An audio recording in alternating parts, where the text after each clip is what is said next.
Border.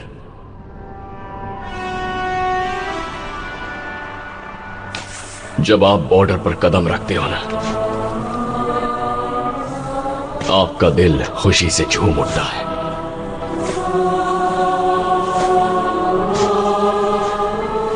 जब आपकी आंखों में हजारों रोशनियों जैसी चमक होती है, आपका सीना हिंदुस्तान के नक्शे की तरह चौड़ा हो जाता है। जब आप अपनी मंजिल पर पहुंचने के बाद पीछे मुड़कर देखते हैं, जब आपको अपने पीछे सिर्फ अपने पैरों के निशान दिखाई देते हैं, और इससे भी ज्यादा जब आप इस देश के 125 करोड़ भारतीयों की रक्षा का जिम्मा उठाते हैं, तब आपके दिल में बस एक ही संगीत बजता है।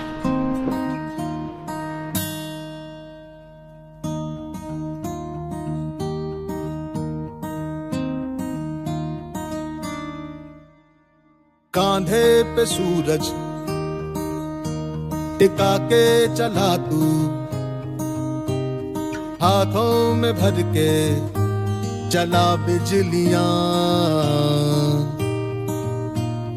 कांधे पे सूरज टिका के चला तू, हाथों में भर के चला बिजलियां।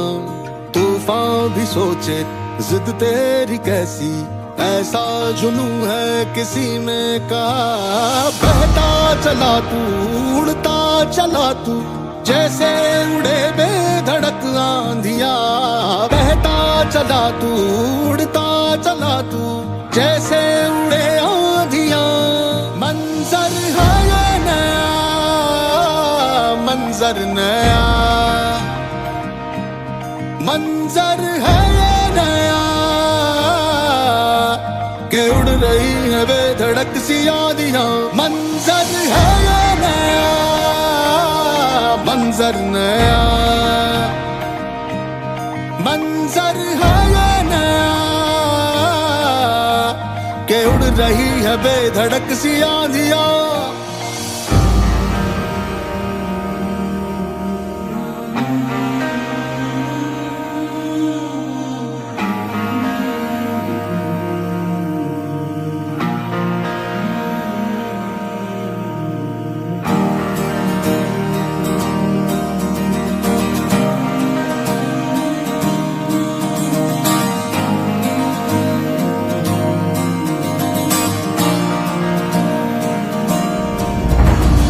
तपते थे रसते लोहे से बसते, बसतों में तू भर चला आसमां। आएंगी सदियां, जाएंगी सदियां, रह जाएंगे फिर भी तेरे निशान। बहता चला तू, उड़ता चला तू, जैसे उड़े बेधड़क आंधिया। बहता चला तू, उड़ता चला तू, जैसे उड़े आंधिया। मंजर है ये नया, मंजर नया, मंजर है ये नया, के उड़ रही है बेधड़क सी आंधियां। मंजर है ये नया, मंजर नया,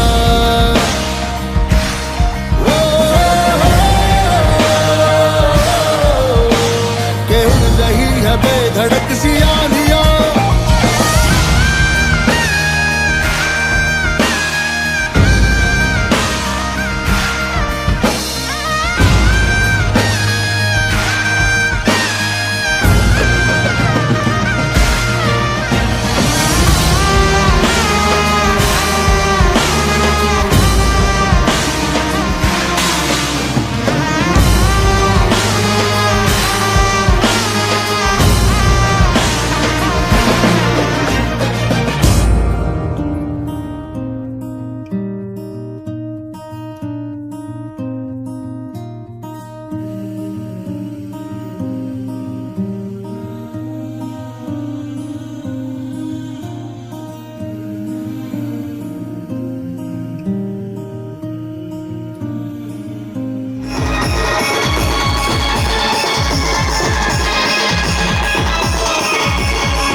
सुबह जो रातों को जिसकी खातिर चले,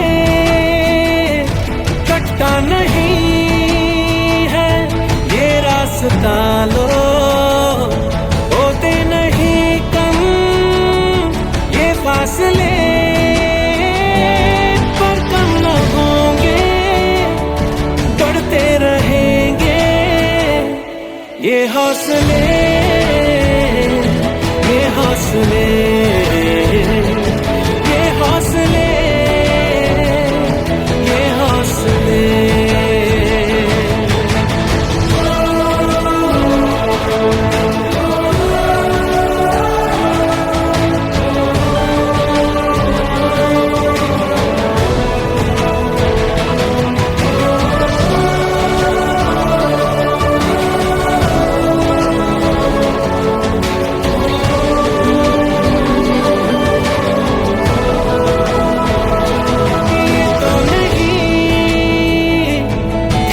सवेरे रातों को जिसकी खातिर जगे, मिलके मिटाए जिसके अंधेरे, हमने जलाए दिल के दिए, अब कम न होंगे बढ़ते रहेंगे ये हौसले,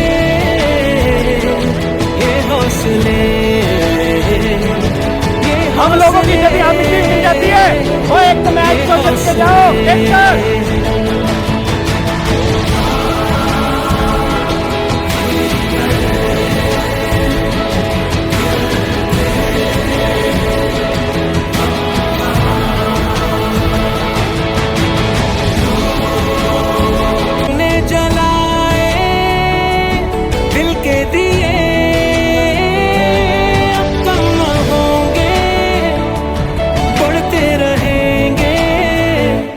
ये हौसले, ये हौसले, हम लोगों की जब हमें मिल जाती है वो एक तो मैच को जीत के जाओ देखकर।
ये हौसले, ये हौसले, ये हौसले, ये हौसले। असल्याचं प्रमाण प्रूफ काय? दादा बरोबर बोललात आपण. काय श्वास, दादा बरोबर आहे. काय श्वास घेणं चालू आहे आणि श्वास सोडणंही चालू आहे. शब्दांकडे ध्यान द्या.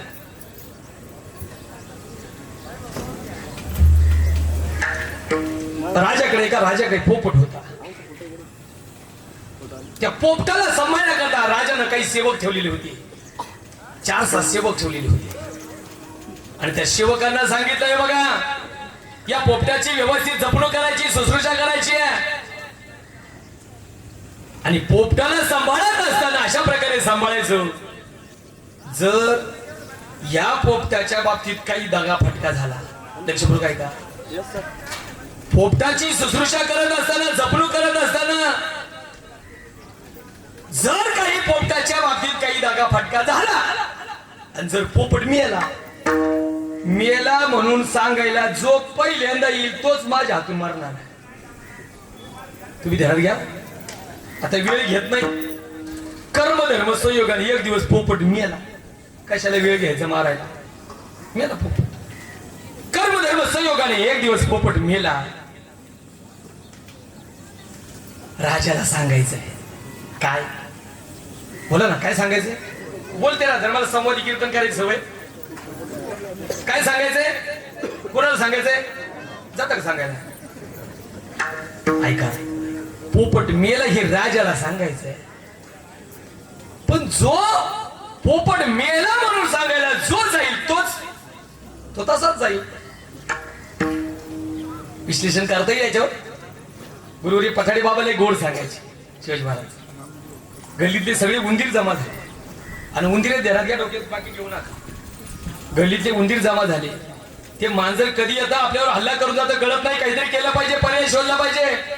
एक म्हातारा उंदीर उभा राहिला. माझ्याकडे एक पर्याय आहे. ते मांजर दूर अंतरावर जरी आलं तरी आपल्याला कळणार आहे, लापता येणार आहे, पळता येणार आहे. मग काय करायचं? त्याच्याकरता एकच पर्याय आहे. मी सांगतो ऐका. मांजराच्या गळ्यात घंटी बांधायची. तुमच्या ध्यानात येत आहे का? मांजराच्या गळ्यात घंटी बांधायची. सगळ्यांनी टाळ्या वाजवलं, कौतुक केलं. उंदरच चालले. तुम्ही मला उंदीर करून टाकले. उंदर सांगताय का? सगळ्यांनी टाळ्या वाजवलं, कौतुक केलं. कुणाचं? म्हाताऱ्या उंदराचं. बिचारा खाली बसला. एक तरुण उंदीर उभा राहिला. ऐका गड्यांना, एक तरुण उंदीर उभा राहिला आणि तो तरुण उंदीर म्हणू लागला, बाबांनी सांगितलेला पर्याय चांगला आहे.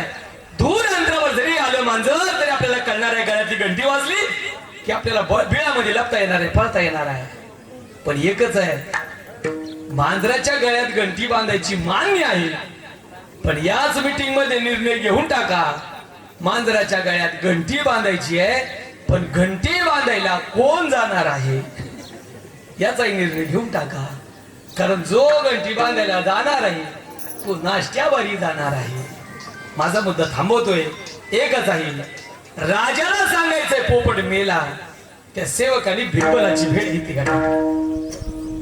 बिरबलाला म्हणलं असा असा प्रकार आहे, राजाला सांगायचंय. बिरबल म्हटलं काळजी करू नका, ती जबाबदारी तुम्ही माझ्यावर सोडा. बिरबल राजाकडे गेला आणि बिरबल राजाला म्हणू लागला, राजे साहेब काय तुमचा अत्यंत आवडीचा असणारा जो पोपट आहे ना.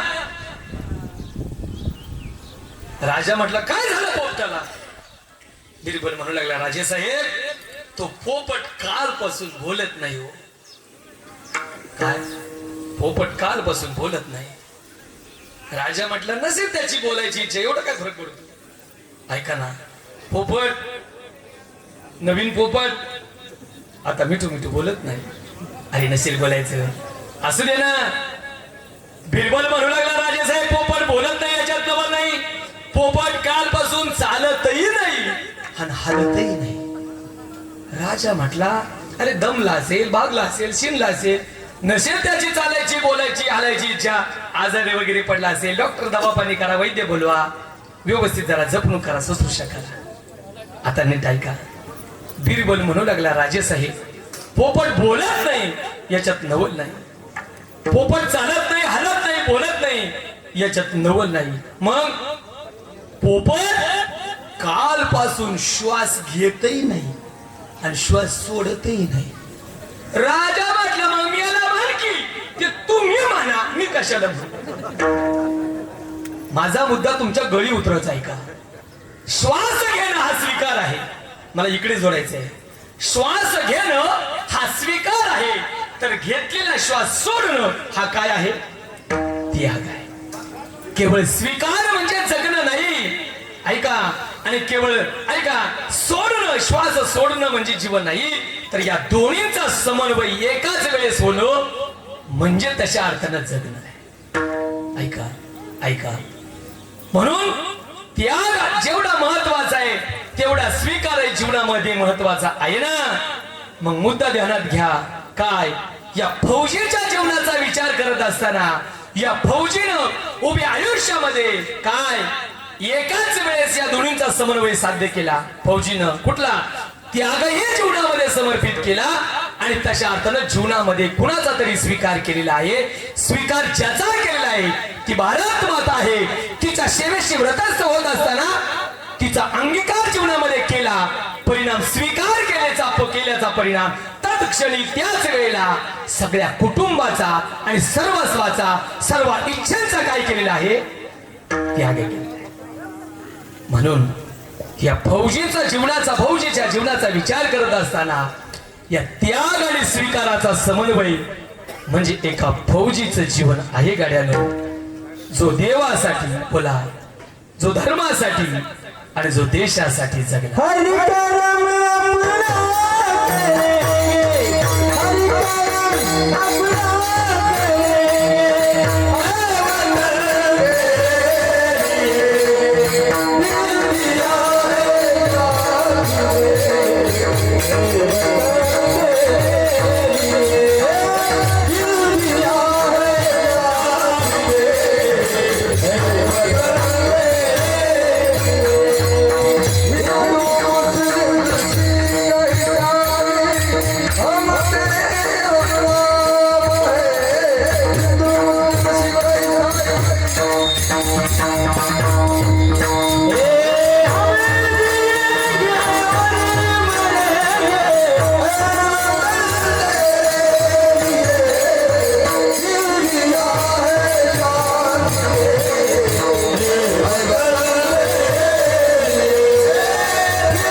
एक देशभक्त भक्त महात्मा आज या कुटुंबाला असणारा गर्व आहे, स्वाभिमान आहे या परिवाराचा, या असणाऱ्या व्यक्तिमत्वाचा. अनेकांचा उल्लेख करावा लागेल, या परिवारातील अनेक घटकांचा उल्लेख करावा लागेल. कोण पोलीस डिपार्टमेंट मध्ये सेवा करत आहे, कोण राज्य सेवेमध्ये खऱ्या अर्थानं कार्यरत आहे, कोण देश सेवेमध्ये आहे, सैनिकीमध्ये आहे. वेगवेगळ्या असणाऱ्या माध्यमातून येन केन प्रकारेनं देश सेवेकरिता ही सर्व मंडळी तशा अर्थाने व्रतस्थ आहे. कोणीतरी गाव बांधिलकीवर सेवा धर्म जपण्याचा प्रयत्न करते, समाजसेवा करण्याचा प्रयत्न करते. असं तसं नाव होत नाही गाड्या. माणसं म्हणतात हे व्यक्तिमत्व आमच्या गावात होऊन गेलं. जरा लक्ष द्या, हे व्यक्तिमत्व आमच्या गावात होऊन गेलं. व्यक्तिमत्व शब्दाचा अर्थ लई व्यापक आहे, आपण त्याला संकुचित केलं. व्यक्ती आणि व्यक्तिमत्व याच्यात अंतर आहे. ऐका बोलू नका. व्यक्ती आणि व्यक्तिमत्व याच्यात अंतर आहे. ज्यानं केवळ धर्मासाठी जीवन समर्पित केलं त्याला म्हणतात व्यक्तिमत्व. ज्यानं केवळ तशा अर्थानं देवासाठी जीवन समर्पित केलं त्याला म्हणतात व्यक्तिमत्व. ज्यानं केवळ देशासाठी जीवन समर्पित केलंय ना त्याला म्हणतात व्यक्तिमत्व. देव देशाला धर्मासाठी प्राण वेचलं हाती. सुर आम्ही सरकार आम्हाला काय कुणाची. सुर आम्ही सरकार आम्हाला काय कुणाची.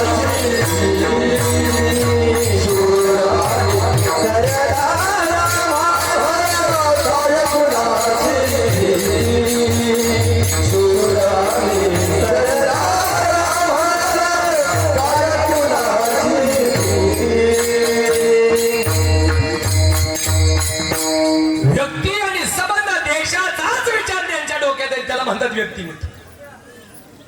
लय गोड विषय मी नजरेसमोर ठेवतो, जरा ऐका कडे. थोडस इतिहासामध्ये जावं लागेल. गावामध्ये शिल्लक राहायचं असेल, गेल्या मेल्यानंतरही समाजामध्ये शिल्लक राहायचं असेल, गेल्यानंतरही गावामध्ये शिल्लक राहायचं असेल तर त्याच्याकरता कर्तृत्व करावं लागतं. कर्तृत्व आणि व्यक्तिमत्व हे पद मिळत असतं. उत्तमाची हुरे कीर्ती मागे, उत्तमाची हुरे कीर्ती मागे, हो, उत्तमाची हुरे कीर्ती मागे, उत्तमाची हुरे कीर्ती मागे. तुका बने कामरची सरे, कामरची सरे, तुका बने कामरची सरे,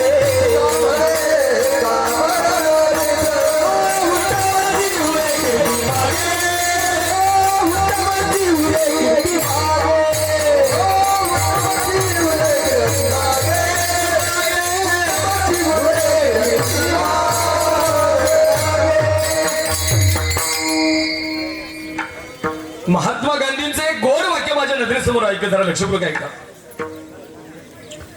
महात्मा गांधींचं एक गोड वाक्य माझ्या नजरेसमोर आलं. काय?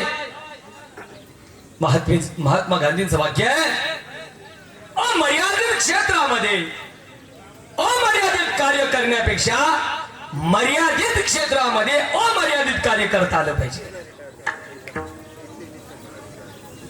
अमर्यादित क्षेत्रामध्ये अमर्यादित कार्य करणं आमच्याकडे नाही होणार शक्य. थोडासा उल्लेख करतो मी, ऐका.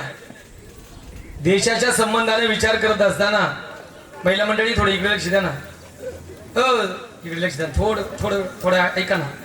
मी देशभक्त महात्मे तुमच्या समोर ठेवण्याचा प्रयत्न करतोय, ऐका ना. एका फौजीचं जीवन तुमच्या नजरेसमोर, त्यात असणारे त्यागाची भूमिका तुमच्या नजरेसमोर ठेवतोय, त्याची स्वीकाराची भूमिका नजरेसमोर ठेवण्याचा प्रयत्न करतोय. जरा लक्षपूर्वक ऐका गं.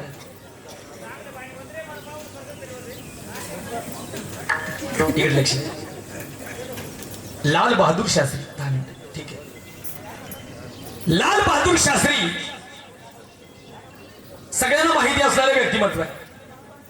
अगदी वेळेस सोडतो, 10 ते 15 मिनिटात मी सगळं नियोजित या ठिकाणी सर्व नियोजन थांबवणार आहे, काळजी करू नका. फक्त 15 मिनिटं थांबा, फक्त लक्षपूर्वक ऐका.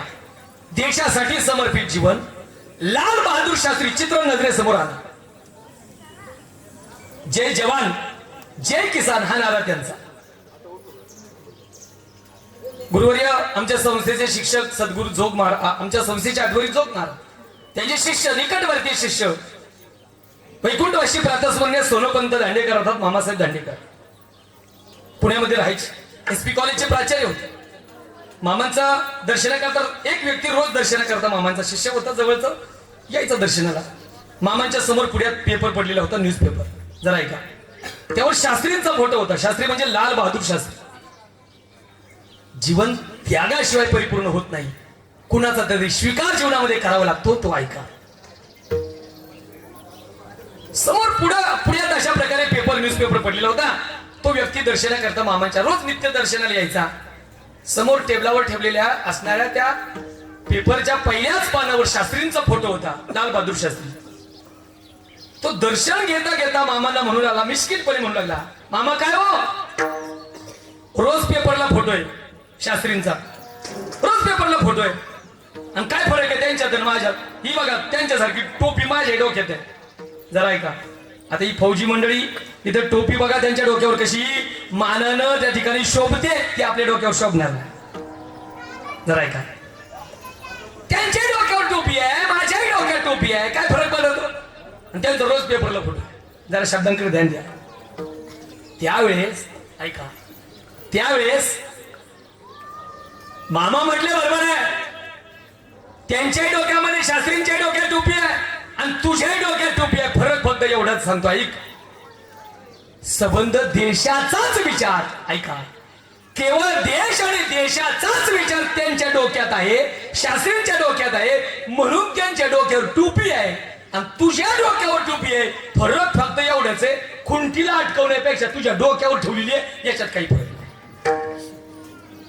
ते शास्त्री ऐका, शास्त्रींचा पगार होता 65 रुपये. अगदी वेळेत सोडतो, 10 मिनिटात सोडतो. दादा शास्त्रींचा पगार किती होता? 65 रुपये. मला तर एक सियाचीनचा प्रसंग सांगावासा वाटत होता, पण जरा विस्तार होईल. मला तो मुद्दा महत्वाचा नाही. आता ऐका, आले ओघाने हा विषय ऐका.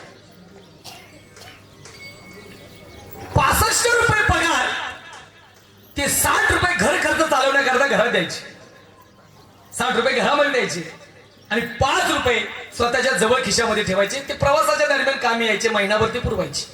तो काळ, ती परिस्थिती, त्यानुसार ऐका. एके प्रसंगी असं सांगण्यात येतं, शास्त्रींकडं एक जवळचा मित्र आला आणि शास्त्रींना म्हणू लागला, मला मुलाच्या आणि असणाऱ्या नोकरी करता किंवा याही पलीकडे शिक्षणाकरता, नोकरी करता पुढे, तशा अर्थानं मला 150 रुपयांची गरज आहे शिक्षणाकरता. ऐका, 150 रुपयांची गरज आहे, उसने स्वरूपामध्ये मला 150 रुपये द्या. शास्त्रीजी म्हणले, उभी आयुष्यात कधी पैसा साठवण्याचा प्रयत्न केला नाही. अरे 65 रुपये माझा पगार, 60 रुपये घर खर्च चालवण्याकरता देतोय आणि उरलेले 5 रुपये मी माझ्याकडे प्रवासाच्यासाठी कामी येतात, तेवढे माझ्याकडे असतात. साठवण्याचा कधी प्रयत्न केला नाही, एवढे पैसे येतील कुठून? शास्त्रींच्या पत्नीने त्यांचा आवाज ऐकला, त्यांचा संवाद ऐकला. ती चहा घेऊन पुढे आली आणि तिने विचारणा केली, काय म्हणणं आहे तुमच्या मित्राचं? त्याला 150 रुपयांची गरज आहे. शास्त्रीजी म्हणू लागले, मी एखादं शिफारस पत्र देऊ शकतो एखाद्या बँकेला लोनच्या संदर्भात, या पलीकडे मी काही करू शकत नाही. एवढा पैसा कधी साठवण्याचा प्रयत्न केला नाही. त्यावेळी शास्त्रीच्या पत्नीनं सांगावं, शास्त्रींची पत्नी म्हणू लागली, अहो तुमच्या असणाऱ्या मित्राला 150 रुपयांची गरज असेल तर माझ्याकडे 150 रुपये आहेत, या तुम्हाला द्यायचे असेल. शास्त्रीजी आवाज झाले, हिच्याकडे एवढे पैसे आले, आवाज झाले, ते पैसे दिले. पण शास्त्रीने एकच विचारणा केली, काय तपशील पाहिजे मला? तुझ्याकडं एवढे 150 रुपये आले कुठून? जरा ऐका. त्यावेळेस व्यक्तिमत्व शब्दावर बोलतोय मी, व्यक्ती आणि व्यक्तिमत्व याच्यात अंतर आहे. काय? त्याच वेळेस शास्त्रींच्या पत्नीनं सांगितलं, बरोबर आहे, अहो 65 रुपये तुमचा पगार, 60 रुपये तुम्ही घर खर्च चालवण्याकरता घरामध्ये देत होते ना, आणि उरलेले 5 रुपये तुमच्या जवळ प्रवासाच्या दरम्यान कामी यायची. जे 60 रुपये घर खर्च चालवण्याकरता द्यायची, मी काट कसर करायची आणि काट कसरीनं 55 रुपयामध्ये माझं घर खर्च चालवायची. ऐका, देश आणि देशाच्या संबंधाचं कार्य ऐका. 55 रुपयामध्ये घर खर्च चालवायची आणि काट कसरीनं चालवायची. 5 रुपये मी बाजूला ठेवायची. त्याचे 5-5 रुपयाचे 150 रुपये साचलेले आहे, मी ते देऊन टाकलेले आहे. शास्त्रीजी म्हणू लागले, ज्या अर्थी 55 रुपयामध्ये का असे ना, काय बोलतोय का, 55 रुपयामध्ये का असे ना, जर माझं 55 रुपयामध्ये घर खर्च चालत असेल, काटकसरीनं का होईना चालत असेल, तर या देशाचे मी 5 रुपये एक्स्ट्रा घेतोय, जास्तीचे घेतोय. शास्त्रींनी स्वतःच्या हाताने शासनाकडून स्वतःचा 5 रुपये पगार कमी करून घेतला. याला म्हणतात व्यक्तिमत्व, याला म्हणतात कार्य, याला म्हणतात कर्तृत्व. ऐशी चराचरी कीर्ती ज्याची. अहो, देशाकरता समर्पित जीवन एवढी सोपी गोष्ट नाहीये. ऐशी चराचर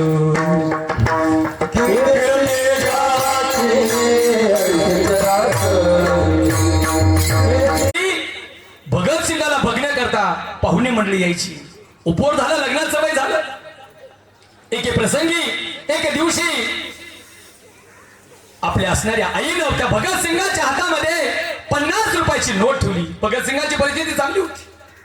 50 रुपयाची नोट भगतसिंगाच्या हाती ठेवली आणि भगतसिंगाला सांगितलं, जा एवढा एवढा बाजार किराणा दुकानामध्ये जाऊन एवढा बाजार आणायचा आहे. भगतसिंग म्हटले, आई एवढा आणि असणारा बाजार एवढा कशासाठी आणायचा आहे?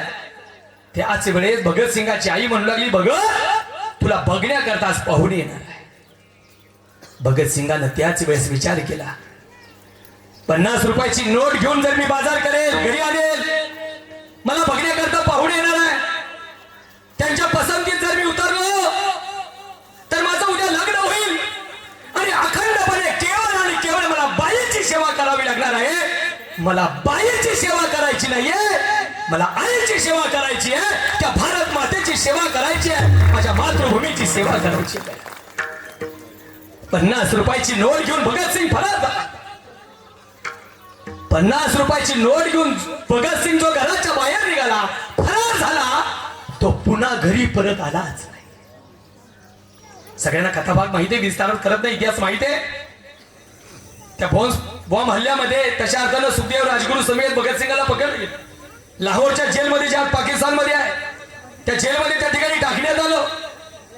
20 दिवसांनी भगतसिंगाला फाशी होणार होती. ऐका, समर्पित जीवन. 20 दिवसानं भगतसिंगाला फाशी होणार होती. भगतसिंगाला बघण्याकरता घरातले मंडळी भेटण्याकरता अलीकडे. त्यामध्ये तिची आई सुद्धा होती. अंधाऱ्या खोलीमध्ये असणाऱ्या भगतसिंगाला आईने आर्त टाहो टाकला आणि आईने हाक मारली, भगत भगत म्हणून. त्या माऊलीनं हाक, त्या आईचा स्वर भगतसिंगाच्या कानी पडल्याबरोबर भगतसिंग खडबडून जागा झाला. आईचा स्वर कानी धावत पळत पुढे आला आणि त्या जेलच्या कपड्यामध्ये पाहिल्याबरोबर, कारण त्या अवस्थेमध्ये त्या आईनं कधी भगतसिंगाला पाहिलं नव्हतं, पाहिल्याबरोबर त्या माऊलीनं एकच आंबरडा फोडला. धायबाई मोकळून रडू लागली ती माय माऊली. त्यावेळेस रडणाऱ्या आईला भगतसिंग म्हणू लागला, मा रोना नाही मा, या वीर पुत्राची तू आई आहेस, वीर सुपुत्राची तू आई आहेस आणि तू सामान्य माणसासारखं रडते आई, निडर हो निडर. त्यावेळेस भगतसिंगाला आई म्हणू लागली, भगत मी रडू नको सांगायचा अधिकार तुला नाही बघ, कारण तू कुणाचा बाप सुद्धा झालेला नाही. आईचं अंतःकरण स्वतःच्या डोळ्यात एकच लेकराचं जाणं कुठल्या माय माऊलीला बघवेल. एखादा सुपुत्र जर देशभक्ती करत असताना, देशाचं कार्य सांभाळत असताना जर शहीद झाला, डोळ्यात एकच तशा अर्थानं जाणं हे तशा अर्थानं फार पराकोटीचं दुःख आहे गड्यानो. एवढा त्याग तशा अर्थानं या मंडळींनी केला. त्यावेळेस रडणारी आई, तो भगतसिंग आईला म्हणतो, 20 दिवसांनी मी फासावर लटकलो जाईल आई, माझी बॉडी घेण्याकरता तू यायचं नाही आई समोर, काकांना पाठव, तू येऊ नकोस. का भगत, मी का नको येऊ? त्यावेळेस भगतसिंग म्हणू लागला, आई माझी ती मेलेली अवस्था, माझं शरीर मेलेलं शरीर, माझी बॉडी बघून कुठल्या आईला बरं वाटेल? तू हंबरडा फोडल्याशिवाय राहणार नाही, तू रडल्याशिवाय राहणार नाही. आई मला हसत हसत हसत या जगाचा निरोप घ्यायचा आहे, या मातृभूमीचा निरोप घ्यायचा आहे.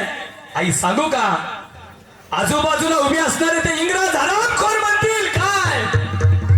ते इंग्रज हरामखोर म्हणतील ती रडणारी बाई आहे ना, ती बाई त्या भगतसिंगाची आई आहे. आई माझ्या देशाच्या तरुणांना कळू दे, माझं जाणं महत्वाचं नाहीये, हा देश स्वातंत्र्य झाला पाहिजे, हा देश स्वातंत्र्य झाला पाहिजे. मेरी जान जाए चमन के लिए, मेरी जान जाए चमन के लिए, मेरी जान जाए चमन के लिए, जान जाए चमन के लिए,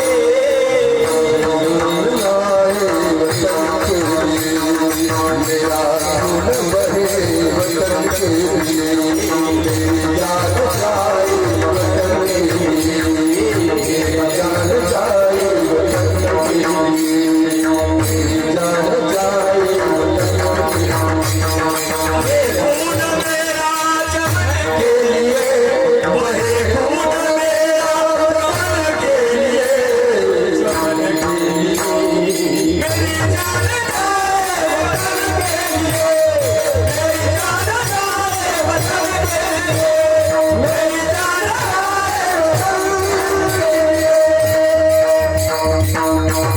के लिए, बहे खून.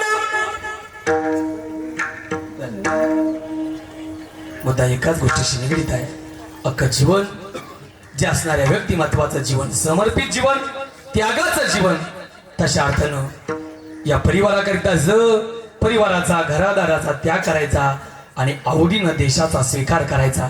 क्षेत्र कुठले असू द्या, अरुणाचल प्रदेश असू द्या, सियाचीन प्रदेश असू द्या, ऐका छत्तीसगड असू द्या, याही पलीकडे जिथे जिथे राजस्थान असू द्या, जिथे जिथे खडतर अशा स्वरूपाचं जीवन असू द्या, ते संपूर्ण ऊन वारा पाऊस कशाची तमा न बाळगता, भीती न बाळगता आनंदानं ज्याचा स्वीकार केला, एवढं त्यागमय जीवन तशा अर्थाने या फौजी लोकांचं आहे. म्हणून आम्हाला सगळ्याच मंडळीला ह्या व्यक्तिमत्वाकरता मनापासून आदर आहे आणि तो आदर असलाच पाहिजे. एक जर जोरदार टाळी या परिवारातल्या लेकरांकरता, या देशभक्त महात्म्यांकरता. मंडळी, संपलं माझं कीर्तन, संपली माझी वेळ. म्हणून एकच ही भूमिका महत्वाची आहे आणि आज असणारी सेवापूर्ती म्हणजे त्यांची रिटायरमेंट आज या ठिकाणी होते. जो मनोदय घेऊन देशसेवेसाठी गेले, ती देशसेवा पूर्ण केली, ती सेवा पूर्ण केली, तो मनोरथ त्यांचा पूर्ण केला. पूर्ण केला हो पूर्ण केला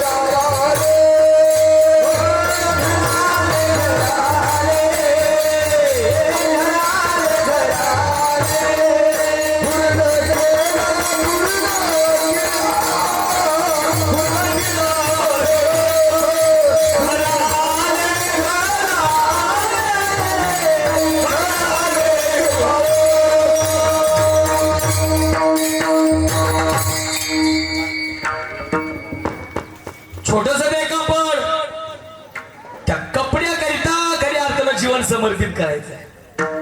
तिरंगा, त्याला माऊलींच्या भाषेमध्ये आपण चिरगुट म्हणूया. एखादा राजा असतो, त्या राजाकडे एखादं, माऊली त्याला चिरगुट म्हणतात, त्याला कापड म्हणतात. फक्त कापडच आहे ना, पण त्याच्यामध्ये सगळी भावना आपली त्याच्यामध्ये गुंडाळलेली असते. तो तिरंगा, पाहे पा ध्वजेचे चिरगुट, राया जतन करीती कष्ट, मोठ्या कष्टानं सायासानं त्याचं जतन केलं जातं त्या भारत मातेच्या रक्षणासाठी. मंडळी, तशा अर्थ मंडळी, मी मगाशी उल्लेख केला, कैलासवासी गोविंद बाबांचा खऱ्या अर्थानं नामोल्लेख केला. त्यांची सेवा या ठिकाणी तुमच्या नजरेसमोर ठेवली. त्यांचा सेवाभाव असणारी, गावाच्या संबंधाने असणारी सेवाभाव या ठिकाणी सांगितला. याही पलीकडे असणारे परमार्थ जीवनामध्ये सांगितला आणि त्याच माध्यमातून कार्यरत असणारी ही सगळी मंडळी आहे. कोण गाव पातळीवर सेवा करते, कोण देश पातळीवर सेवा करते, कोण राज्य पातळीवर सेवा करते. पूर्वीचा काळ वेगळा होता, पूर्वीची परिस्थिती वेगळी. आता व्हिडिओ कॉलच्या माध्यमातून बघता येते एकमेकांना.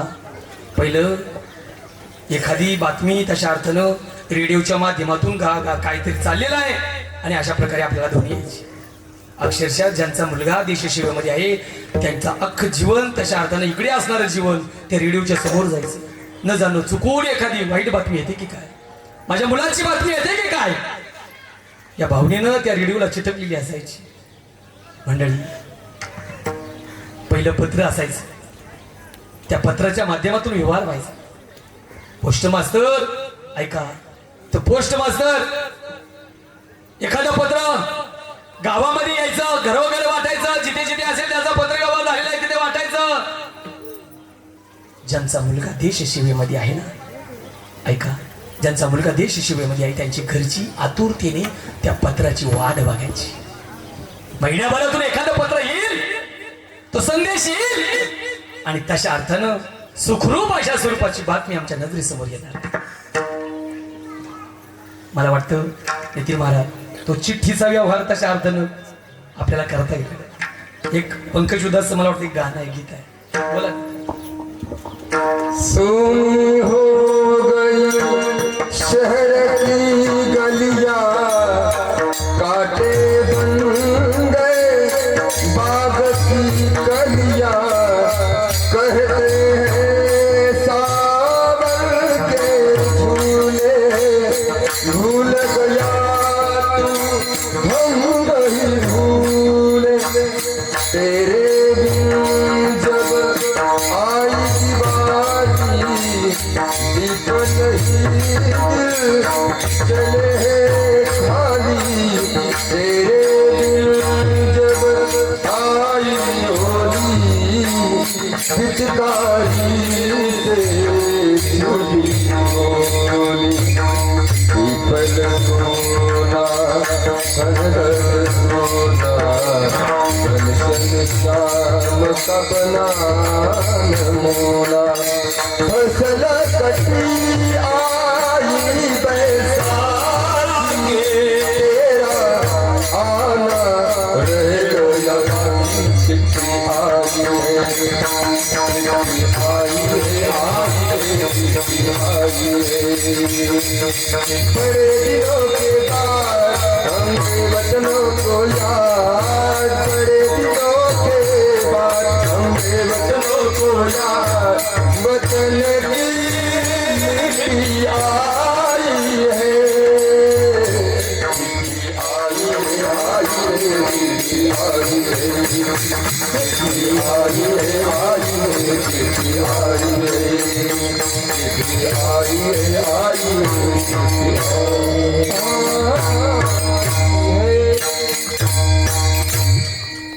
एकदा टाळी वाजवायची हो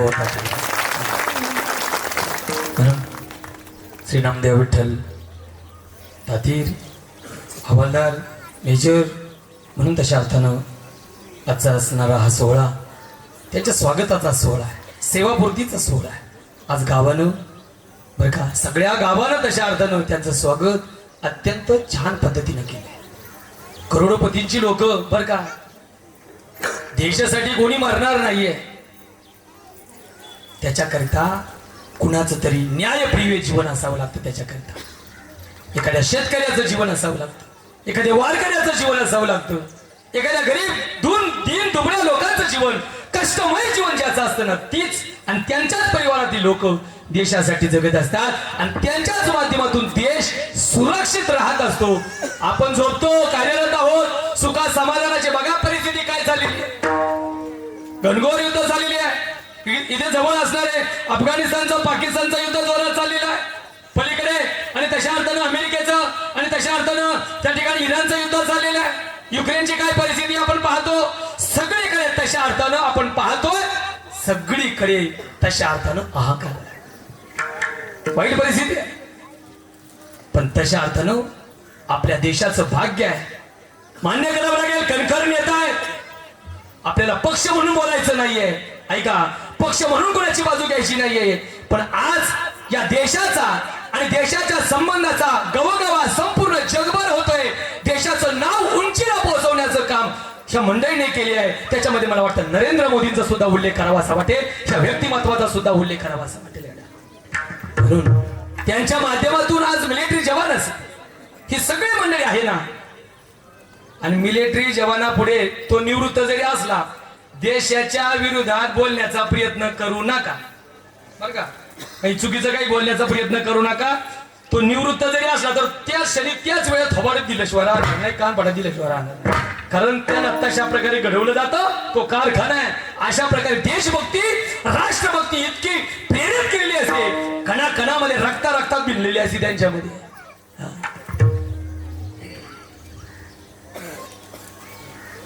माझ्या छत्रपती शिवाजी राजांचा एक गोड प्रसंग आहे संपली सेवा म्हणून आजच्या तरुणांना माझं सांगणं एवढंच आहे मंडळी आदर ठेवा या व्यक्तिमत्वाचा आज देशासाठी राज्यासाठी पोलीस मध्ये कोणीतरी खऱ्या अर्थानं धडपडत आहे पोलीस डिपार्टमेंट मध्ये कार्यासाठी धडपडत असेल कोण रस्त्याने पडत असेल कोण व्यायाम करत असेल त्या माध्यमातून खऱ्या अर्थानं त्याची धडपड देशाच्या समर्पित असेल ना त्याच्यासाठी प्रेमाने त्याच्यासाठी हसा कौतुकाची थाप टाका कारण ती प्रेरणा लय महत्वाची आहे ती प्रेरणा लय गरजेची आहे आजचा प्रसंग सांगून मला या ठिकाणी थांबवायची तो काळ वेगळा होता ती परिस्थिती वेगळी होती ते मावळे वेगळे होते आणि त्यांचं असणारं कार्य कर्तृत्व वेगळं होतं फौजीचं जीवन त्यांचं कार्य वेगळं आहे म्हणून आजच्या प्रसंगी आमच्या तरुणांसाठी म्हणावंसं वाटतं राज अहो राज चला ना मी तुम्हाला तुमचा महाराष्ट्र दाखवतो राज आजची परिस्थिती ते मावळे ती परिस्थिती बघून आणि आमच्यात आणि असणाऱ्या तरुण आताच्या मावळ्यांकडे बघून म्हणावंसं वाटतं राज राजा चला ना मी तुम्हाला तुमचा महाराष्ट्र दाखवतो राज मी तुम्हाला तुमचा महाराष्ट्र दाखवतो राज काय ते मावळे होते जे लढले रयतेसाठी आणि काय ते विजय सोहळे होते जे सजले राजमातेसाठी पण राज आज तुमचाच मावळा 2-2 गर्लफ्रेंड वागवतो आणि पाण्याची तहान मात्र विहीरवर भागवतो राज आज तुमचाच मावळा दोन गर्लफ्रेंड वागवतो, पाण्याची तहान मात्र बियाणावर भागवतो. म्हणून म्हणलं राज चला ना, मी तुम्हाला तुमचा महाराष्ट्र दाखवतो. राज मी तुम्हाला तुमचा महाराष्ट्र दाखवतो. राज विसरली परंपराची भाषा राहिली नाही. आता तरुण मावळ्यांना, तुमच्या तरुण मावळ्यांना आता भगव्याची नशा दिसत नाही. वर्गणीचा पैसा गोळा करून तुमचाच मावळा तुमच्या जयंतीच्या दिवशी आणि तुमच्या समोर राज झिंगा ठेवून असतो आणि सह्याद्रीच्या कड्यावर फिरणारा तुमचा मावळा आज मात्र पबच्या पार्टीत बसती जिरवतो. म्हणून म्हटलं राज चला ना, मी तुम्हाला तुमचा महाराष्ट्र दाखवतो. मी तुम्हाला तुमचा महाराष्ट्र दाखवतो. आज माझ्याकडे लई आहे, संपली माझी वेळ. या परिवाराचा उल्लेख या परिवाराचा उल्लेख त्या दृष्टिकोनातून होतोय. आज 24 वर्षाची सेवा करून हे व्यक्तिमत्व अर्थात मेजर हवालदार सन्मान श्री नामदेवराव आज आपल्या भूमीमध्ये, आपल्या मायभूमीमध्ये या ठिकाणी आलेले आहेत. आले म्हणजे कुठे आले? आपल्या घरी आलेले आहे. तोच भाव या ठिकाणी निळोबर आहे अभंगाच्या दुसऱ्या चरणामध्ये प्रकट करा. घराले घराले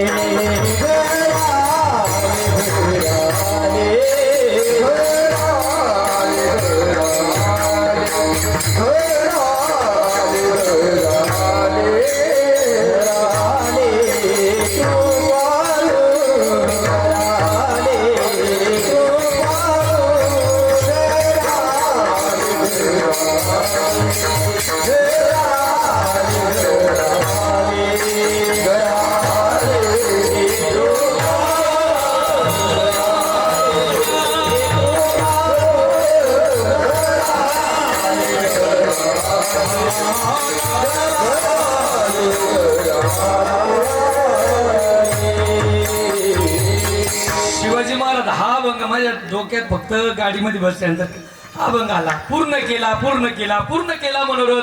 जो मनाचा मनोदय होता तो पूर्ण झाला आणि तो मनोरथ पूर्ण करून आता कुठे आले? घरा आले कृपाळू. आणि पुढे काय प्रमाणे संभाळिले अनाथा म्हणजे सगळ्या देशाचं रक्षण केलं, संरक्षण केलं. संभाळिले अनाथा आणि केला निळा जे असणार आणि असणाऱ्या ध्वजावर ते निळ्या स्वरूपामध्ये असणार अशोक चक्र आहे ना. केला निळा पावन, तो सुद्धा पावन पुण्यवान केलेला आहे. म्हणून घरा आले कृपाळू. या ठिकाणी सेवेमध्ये असणारे संपूर्ण परिवाराचा उल्लेख तशा अर्थानं नामदेवराव, आज तुमच्या परिवाराला, तुमच्या भावाला तुमचा अभिमान आहे.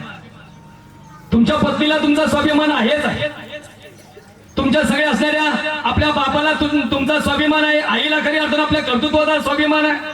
तुम्ही केलेली सेवा, देशाकरता समर्पित जीवन हे सगळ्या गावाला शोभनीय आहे आणि नवे स्वाभिमानाची गोष्ट आहे. म्हणून एक प्रसंग एका मिनिटामध्ये सांगतो. माझी शिवाय सगळ्या कीर्तनाचं सार या ठिकाणी. आज परिवाराची भूमिका म्हणून स्वाभिमानाचं जगणं एवढं मी सांगतो. 1 मिनिटामध्ये संपवतो. रामायणातला प्रसंग. रामायणामध्ये रामप्रभू चालले होते वनाच्या आणि माध्यमातून जात असताना जानकी माता म्हणते, मला काय सांगायचा विषय आहे का? आपल्या पत्नीला आपला स्वाभिमान आहे, आपल्या भावाला आपला स्वाभिमान आहे, आपल्या असणाऱ्या कुटुंबाला, वडिलांना, आईला, सगळ्यांना आपला स्वाभिमान आहे. बोल तुम्ही ऐक. जानकी माता म्हणते, प्रभू समोर झाड बघा ना, एक वटवृक्ष होता आणि त्यावर अशा प्रकारे लता वेल चढलेली होती.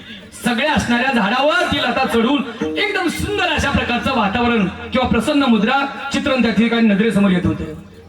त्यावेळेस जानकी माता म्हणते, प्रभू बघा ना, ती वेल किती भाग्यवान आहे. ऐका, ती वेल किती भाग्यवान आहे. त्या वेलीला त्या वृक्षाचा आधार मिळालेला आहे. जरा ऐका, ती वेल किती भाग्यवान आहे. त्या वेलीला त्या वृक्षाचा आधार मिळालेला आहे ना. पुढे ऐका, राम प्रभू म्हणतात, जानकी हे सीता, ते झाड भाग्यवान आहे, ती वेल भाग्यवान नाही, ते झाड भाग्यवान आहे. त्या वेलीच्या माध्यमातून त्या वृक्षाला सुंदरता मिळालेली आहे, त्या वृक्षाची सुंदरता वाढलेली आहे ना. ती वेल भाग्यवान नाही, तो वृक्ष भाग्यवान. जानकी माता म्हणतात, नाही प्रभू, ती वेल भाग्यवान आहे, ती लता भाग्यवान आहे, त्या असणाऱ्या झाडाचा तिला आधार मिळाला आहे. प्रभू म्हणतात, नाही, ती वेल भाग्यवान नाही, ते झाड आणि तशा अर्थानं भाग्यवान आहे, कारण तिच्यामुळे त्याच्यामध्ये सौंदर्यामध्ये भर पडली. लखन भैया समोरून आले, लखन भैया समोरून आले आणि लखन भैयाला विनंती करतायत. जानकी माता म्हणतात, सीता माता म्हणतात, तुम्ही आम्हाला न्याय निवाडा करून द्या. माझं म्हणणं आहे ती लता भाग्यवान आहे आणि प्रभू म्हणतात तो वृक्ष भाग्यवान आहे. लक्ष्मणाचं उत्तर जर आवडलं तर टाळ्या वाजवा गड्यांनो. ऐका, लक्ष्मण म्हणतोय काय, ती लता ही भाग्यवान नाहीये आणि तो वृक्षही भाग्यवान नाही. वृक्ष तो याच्यापेक्षा भाग्यवान जर कोण असेल तो लखन भैया भाग्यवान आहे, ज्याच्या सावलीखाली आणि खऱ्या अर्थानं आनंदानं समाधानानं जीवन जगतोय ना, तो लखन भैया भाग्यवान आहे. मला विषय या ठिकाणी बोलायचा होता कोणाचा, आमच्या गोरख दादांच्या संबंधानं मला या ठिकाणी मांडायचा होता. तो भाऊ सुद्धा भाग्यवान आहे, ज्याच्या आश्रयानं हे स्वाभिमानाचं देणं या परंपरेने या परिवारामध्ये नामदेवच्या रूपाने दिलेलं आहे. हा सगळाच परिवार तशा अर्थानं भाग्यवान आहे. तुकाराम तुकाराम तुकाराम या ठिकाणी झालेली सेवा या ठिकाणी समर्पित करत असताना या ठिकाणी हरिभक्ती पारायण शिवाजी महाराज आपल्याला मनापासून धन्यवाद देतो. त्याचप्रमाणे माझ्या समवेत आलेले हरिभक्ती पारायण माझे समिंद्र नितीनजी महाराज, युवा कीर्तनकार नितीनजी महाराज देशमुख, त्याचप्रमाणे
मोठ्या आनंदानं मोठ्या थाटामाटानं पार पडत आहे. या सोहळ्याच्या निमित्तानं यांचे पूर्वज कैलासवासी गोविंद पाराजी दातीर, कैलासवासी पर्वत खंडोबाण, कैलासवासी संतू गोविंद दातीर आणि कैलासवासी सोन्यापू विठ्ठल पाटील दातीर यांच्या स्मृतींना मी उजाळा देतो. ज्यांनी कीर्तन सेवा केली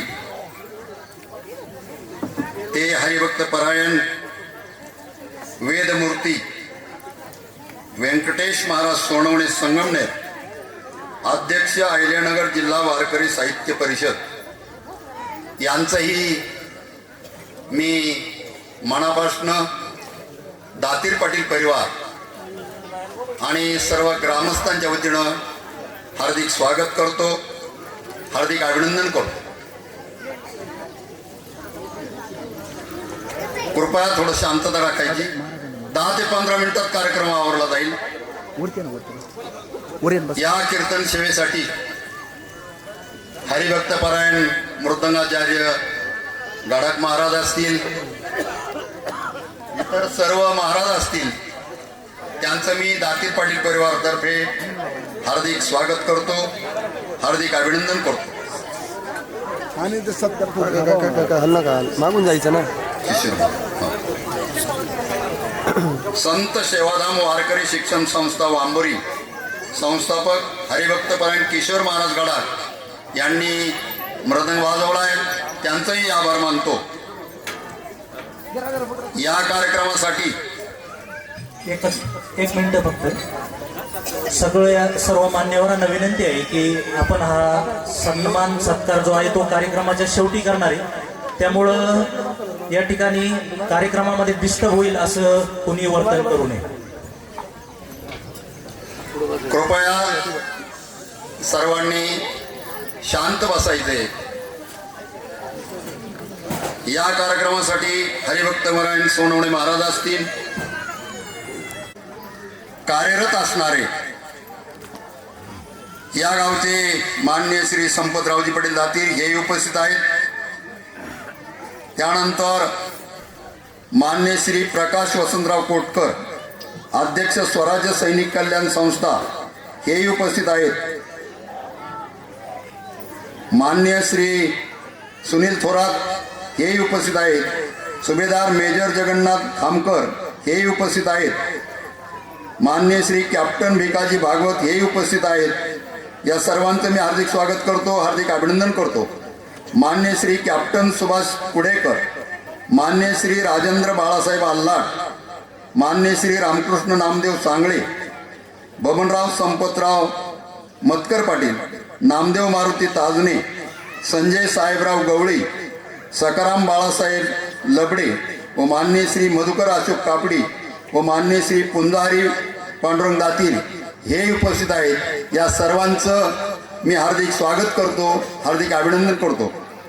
या कार्यक्रमाला बरेचसे मान्यवर उपस्थित आहेत, परंतु काही वेळेअभावी काही मोजक्या मान्यवरांचा सत्कार होणार आहे.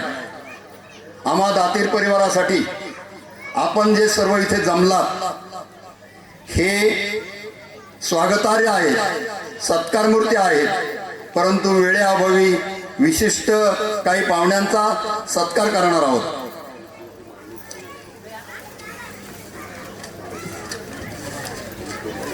या दातीर पाटील कुटुंबाबद्दल मी 2 मिनिट बोलणार आहे. कैलासवासी गोविंद पारज दातीर, त्यांचे बंधू गणपत पाराजी दातीर व सर्व दातीर पाटील परिवार, या परिवाराचा गावातील, कुटुंबातील, नातेवाईकामधील, मित्रामधील जो योगदान करण्याची जी प्रक्रिया आहे, मग ते सामाजिक असेल, परमार्थिक असेल, राजकीय असेल, अशा या कुटुंबाचा सतत सहभाग असतो. त्या कुटुंबामध्ये कैलासवासी गोविंद पारज दातीर यांचे नातू श्री विठ्ठल गोविंद दातीर यांचे सुपुत्र व सत्कारमूर्ती देशसेवेमध्ये 24 वर्षे पूर्ण केले असे नामदेव विठ्ठल पाटील दातीर हे आर्मीमध्ये आपले 24 वर्षे सेवा पूर्ण करून आज रिटायरमेंट होत आहे. त्यांना 3 भाऊ आहेत. त्यांचे एक बंधू कोरोनामध्ये एक्सपायर झाले. त्यांचे नाव कैलासवासी सोन्यापू विठ्ठल पाटील दातीर. नंतर दुसरा मुलगा गोरख विठ्ठल दातीर व सगळ्यात छोटे बंधू श्री चांगदेव विठ्ठल पाटील दातीर.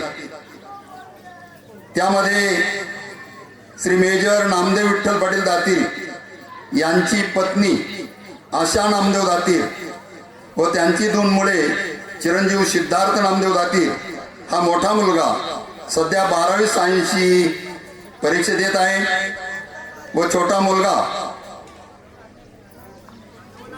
प्रज्वल नामदेव दातीर ही सध्या सैनिक स्कूल सातारामध्ये इयत्ता 7वी मध्ये शिक्षण घेत आहे. हा एक आदर्श आहे.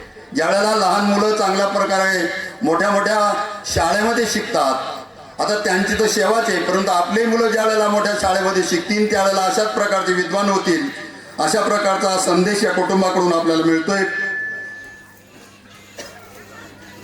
त्यांची 3 तारखेपासून एक्झाम आहे. कैलासवासी गोविंद पारज दातीर व कैलासवासी संतू गोविंद पाटील दातीर यांच्या आशीर्वादाने घरामध्ये पूर्ण फॅमिली आज चांगल्या प्रकारचे उच्च शिक्षण घेऊन आज उच्च पदावर कार्यरत आहे. कैलासवासी गोविंद पारज दातीर यांचे नातू जे आज विविध पदावर कार्यरत आहेत, ज्यांचा आज सेवापूर्ती गौरव सोहळा पार पडत आहेत, ते नामदेव विठ्ठल पाटील दातीर आज रिटायरमेंट होत आहेत. दुसरे नातू बाळासाहेब सकाराम पाटील दातीर हेही आर्मीमध्ये कार्यरत आहेत. त्यानंतर ज्योती सोमनाथ विरकर ह्या मुंबई पोलीसमध्ये कार्यरत आहेत. सोमनाथ रामदास विरकर हे आर्मीमध्ये कार्यरत आहेत. भीमराज आनंदा दातीर हे मुंबई पोलीसमध्ये कार्यरत आहेत. सचिन आनंदा दातीर मुंबई पोलीसमध्ये कार्यरत आहेत. सतीश संतू दातीर मुंबई पोलीसमध्ये कार्यरत आहेत. अनिता गोरख दातीर हे सुद्धा मुंबई पोलीसमध्ये कार्यरत आहेत. आणि नामदेव शिवाजी दातीर आर्मीमध्ये आहेत. उषा सतीश दातीर CRPF मध्ये आहेत. रेश्मा अक्षय विरकर कृषी सहाय्यक अकोल्यामध्ये कार्यरत आहेत. आणि अक्षय गंगाराम विरकर आर्मीमध्ये आहेत. पुष्पावती चांगदेव दातीर वरिष्ठ लिपिक EW मध्ये कार्यरत आहेत. म्हणजे एकंदर हा उच्च शिक्षित परिवार आणि जवळजवळ 13 अपत्य त्या कैलासवासी गोविंद पारस दातीर व गणपत पारस दातीर यांच्या कुटुंबातील शासकीय सेवेमध्ये कार्यरत आहेत. त्यांचा आपल्याला स्वाभिमान आहे. आणि म्हणून आता आपणाला ज्यांचा गौरवपूर्ती सोहळा पार पडत आहे त्यांचा सत्कार आपण करणार आहोत. प्रथमतः नामदेव विठ्ठल दातीर यांचा सत्कार हरिभक्त परायण सोनवणे महाराज यांनी करावा अशी मी त्यांना विनंती करतो.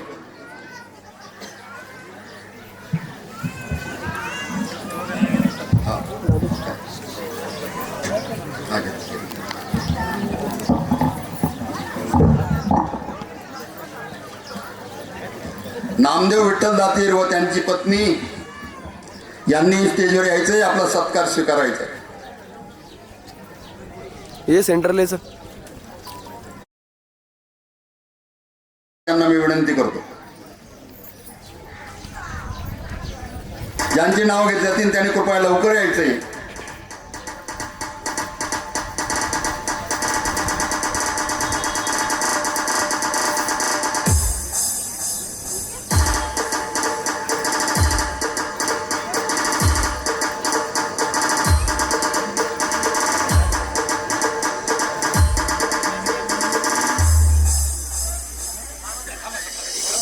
मध्ये आणा.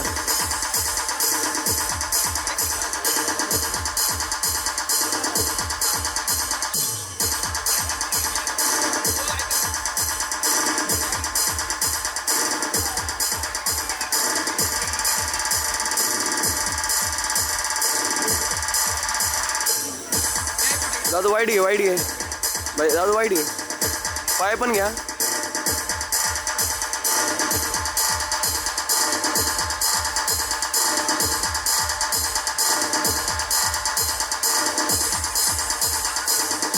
सर्वांनी टाळ्या वाजवून स्वागत करायचे. यानंतर भागवताचार्य हरिभक्त परायण उगलमुगळे महाराज यांचा सन्मान सोमनाथराव विरकर आणि ज्योती विरकर यांनी करावा अशी त्यांना मी विनंती करतो. ज्यांची नाव घेतली जातील त्यांनी कृपया लवकर स्टेजवर यायचे.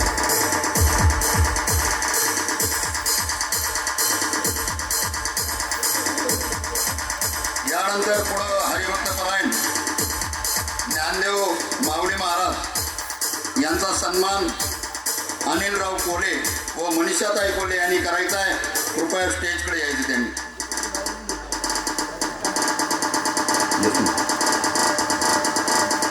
DJ Ashish SK.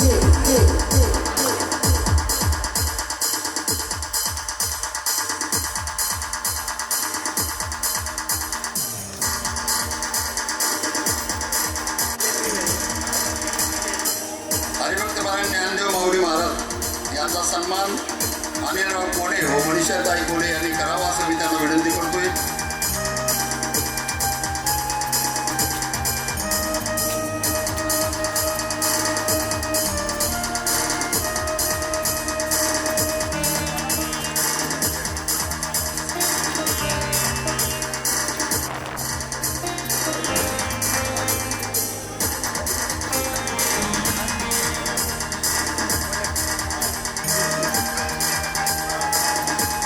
ज्यांनी हे मुलं घडवले, चांगले संस्कार दिले असे आमचे पुतणे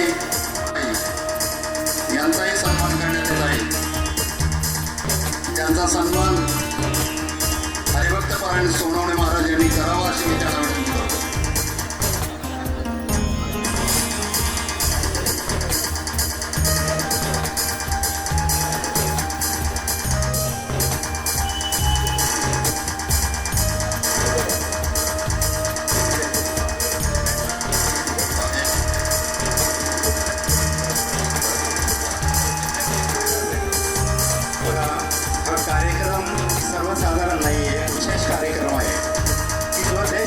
घेत आहे. हे दादू भाई त्यामुळे थोडा वेळ लागला तर दातीर मेजर यांनी करावं अशी मी त्यांना विनंती करतो. आदरणीय कोकरकर साहेब जरा टाळ्याच्या गजरात थोडं होते जरा. दुसरं यानंतरचं महत्त्वाचं आहे, सगळेच आपण सत्कार करणार आहोत, परंतु एक महिला असूनही नोकरी करता करता महाराष्ट्राच्या महिला कबड्डीपटूमध्ये ज्यांनी आपल्या गावाचं नाव उज्ज्वल केलंय अशा महिला आहेत माधवी कोंदे. माधवी कोंदे यांना विनंती करतो की त्यांनी या ठिकाणी सत्काराचा स्वीकार करायचा आहे. माधवी सोमनाथ कोंदे महाराष्ट्राच्या टीममध्ये आहे, महिला टीममध्ये. जरा प्रायम जगतात स्वागत करा.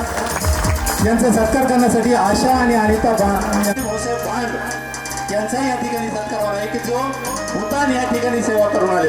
विजय भाऊसाहेब भांड यांचाही सत्कार या ठिकाणी होणार आहे, त्यांनी सत्काराचा स्वीकार करायचा आहे.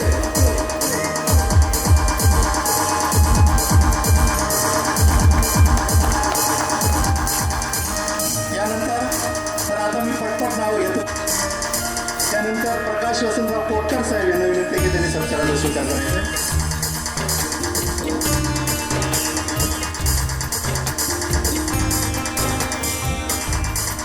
त्यानंतर सुनील थोरात साहेब. त्यानंतर कॅप्टन भिगाजी भागवत साहेब.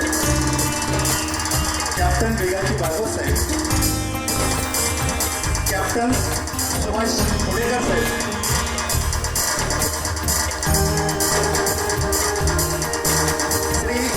नामदेव दगड कडलक साहेब.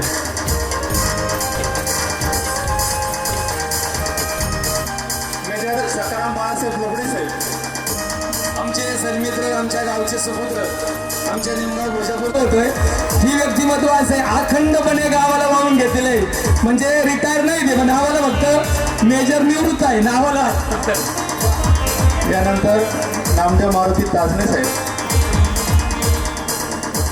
ज्यांचे नाव येतील ना त्यांनी कृपया लवकर यायचे. रामकृष्ण नामदेव सांगाय साहेब.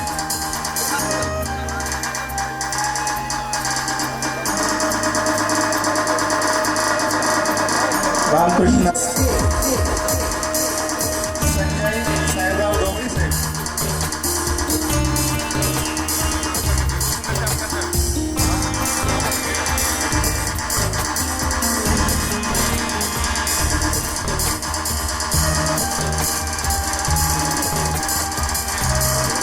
संभाजी पाचरणे साहेब.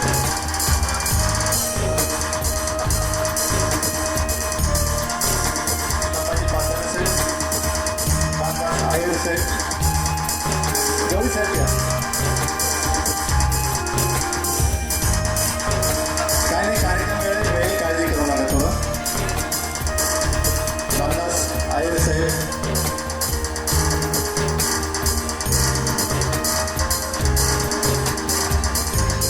आपल्या शेजारच्या गावचे BSF मध्ये सेवेत असणारे पोपट आंबेकर साहेब गोळेवाडी.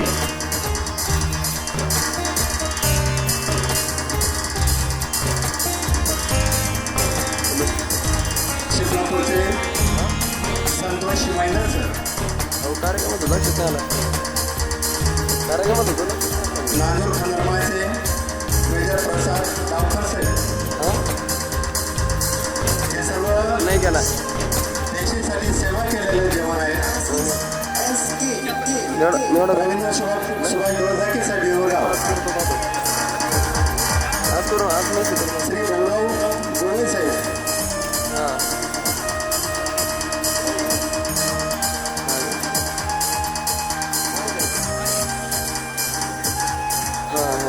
जाऊ दे. त्यानंतर संभाजी उमाजी शिंदे या. जर ते मेजर या ठिकाणी नसेल ना तर त्यांच्या घरच्यांना वडील आई भाऊ कोणी असेल ना तर त्यांना विनंती करतो की त्यांनी कृपया या स्टेजवर यायचे. संभाजी उमाजी शिंदे. अशोक सर्जेराव दातीर. मेजर अशोक सर्जेराव दातीर. प्रतिनिधी या कोणीतरी. चला सर्जेराव चला. बाळासाहेब सकाराम दातीर. सकाराम भाऊ चला. बाळासाहेब सकाराम दातीर. मेजर विठ्ठल बबन दातीर. मेजर विठ्ठल बबन दातीर आलेले मला वाटतं.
सर.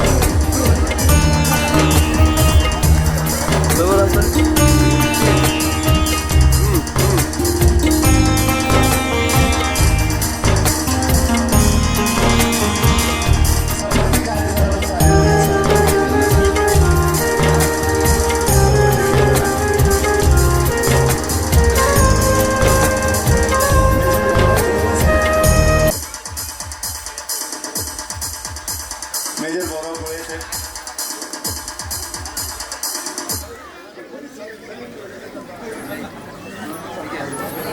योगेश विलास जातीर. गोळे साहेब आलेत का? मेजर गोळे साहेब. आदर्श रमेश शेंडगे. आदर्श रमेश शेंडगे मेजर आहेत. आदर्श रमेश शेंडगे. शेंडगेचं कोणी आलं असेल तर त्यांनी या स्टेजवरती. चेतन लक्ष्मण विरकर. मेजर चेतन लक्ष्मण विरकर यांच्या घरातलं कोणी असेल तर या. चेतन लक्ष्मण भाऊ चला. विशाल वसंत दातीर. मेजर विशाल वसंत दातीर. मेजर विशाल आली का? हां. विशाल वसंत. मंगेश बाबूजी दातीर. मेजर मंगेश बाबूजी दातीर. मेजर मंगेश बाबूजी दातीर.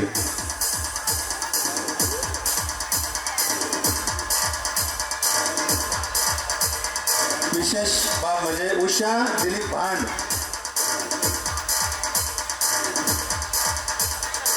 पोलीस सेवेमध्ये कार्यरत असणाऱ्या. इथं काय झालं? हा, उषा सतीश दातीर. पूर्वीचं नाव दिलं याच्यामध्ये. दीपक. दोघे घ्या सोबत या. दोघे पण सतीश आणि उषा सपत्नी घ्या. पोलीस सेवेमध्ये आहेत. दीपक उत्तम दातीर. मेजर दीपक उत्तम बोचला. नवनाथ सावित्रा लांबाते.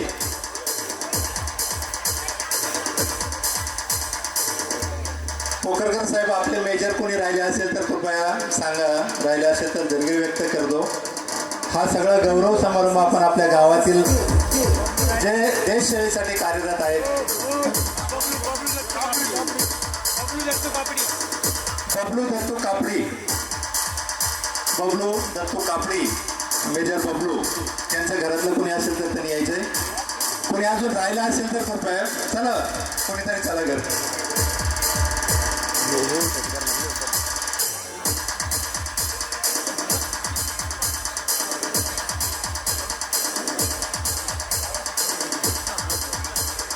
धन्यवाद. या ठिकाणी आपण सर्व आपल्या जवानांचा गौरव केलाय की ज्यांच्यामुळं आपण या ठिकाणी. सरिता वनवे मुंबई पोलीसमध्ये आहेत. त्यांनी या ठिकाणी सत्कारासाठी यायचे. सरिता आणि भरत वनवे दोघांना विनंती आहे की त्यांनी पोलीसमध्ये आहेत. त्यांनी सत्कारासाठी यायचे. दोघांनी सपत्नीक. मुंबई पोलीसचे राहुल कुंभार साहेब. हे दोघे सपत्नीक देश सेवेसाठीच आहेत. मुंबई रेल्वेमध्ये सेवेत असणारे पापळे पाहुणे अमोल पापळे साहेब. मुंबई पोलीस रेल्वे पोलीसमध्ये आहेत ते. सपत्नीक घ्या थोडं साहेब. सपत्नीक घ्या. पत्नीला आमंत्रित करा. आहे का? एकटं झाले. ओके काय हरकत नाही. चला एकदा सर्वांनी टाळ्या वाजवा या सर्व जवानांसाठी. आपल्या गावचे सगळे धन्यवाद. आणि आता नंतरचा छोटा कार्यक्रम आहे. फक्त मी विनंती करतो 3 ते 4 लोक बोलतील. आणि बोलणाऱ्यांना पण विनंती करतो की त्यांनी कृपया 1 ते 2 मिनिटात आपलं भाषण संपवायचे. शुभेच्छा द्यायच्या. कळकळीची विनंती आहे. दोघं सगळे जे आहेत ते या ठिकाणी विलास पाटील जातील. नको का? ठीक आहे. आपल्या गावचे सरपंच माननीय श्री रवींद्र पाटील जातील. ठीक आहे. 2 मिनिटं या. रियाज मुलानी साहेब यांचाही सत्कार या ठिकाणी होणार आहे. रियाज मुलानी साहेब. विलास पाटील बोलणार आहे का? 1 2 मिनिटं फक्त वेळ घ्या. आज या ठिकाणी सेवापूर्तीच्या कार्यक्रमाच्या निमित्ताने सगळे जमलेले माता भगिनी बंधू आणि महिला आणि युवक हा या ठिकाणी सेवापूर्तीचा कार्यक्रम आयोजित केलेला आहे.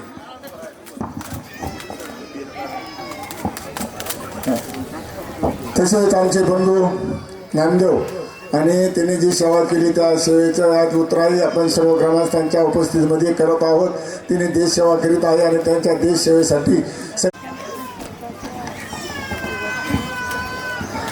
खऱ्या अर्थानं आज खांबे गावामध्ये प्रथमच एवढ्या मोठ्या प्रमाणात देशभक्तिमय कार्यक्रम साजरा होत आहे आणि हा कार्यक्रम साजरा करण्याचं काम आदरणीय या दातीर परिवाराने केलं. खऱ्या अर्थानं प्रथमतः जोरदार टाळ्यांच्या गजरामध्ये दातीर परिवाराचं मनपूर्वक आभार मानायचे आहे.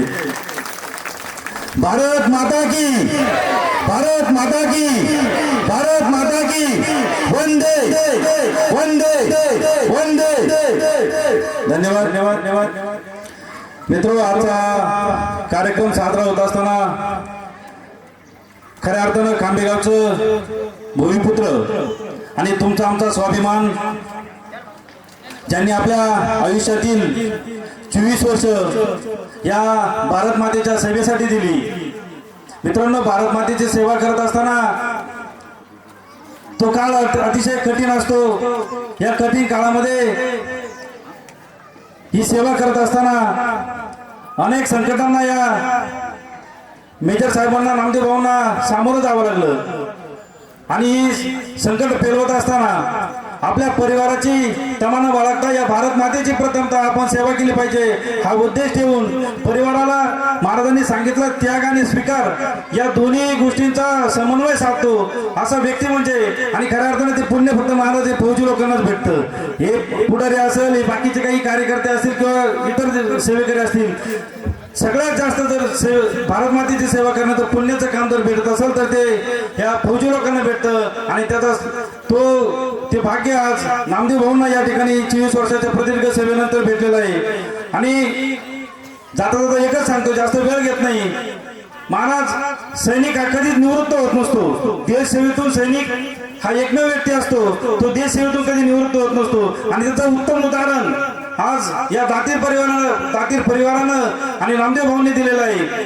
24 वर्ष प्रदीर्घ देश सेवा केली, त्यानंतर हीच देश सेवा खऱ्या अर्थानं गोरख भाऊ आणि त्या परिवाराने एक विचार केला, ही सेवा कंटिन्यू पुढे चालू राहावी याच्यासाठी त्यांनी वृक्षारोपणाचा जो कार्यक्रम घेतला.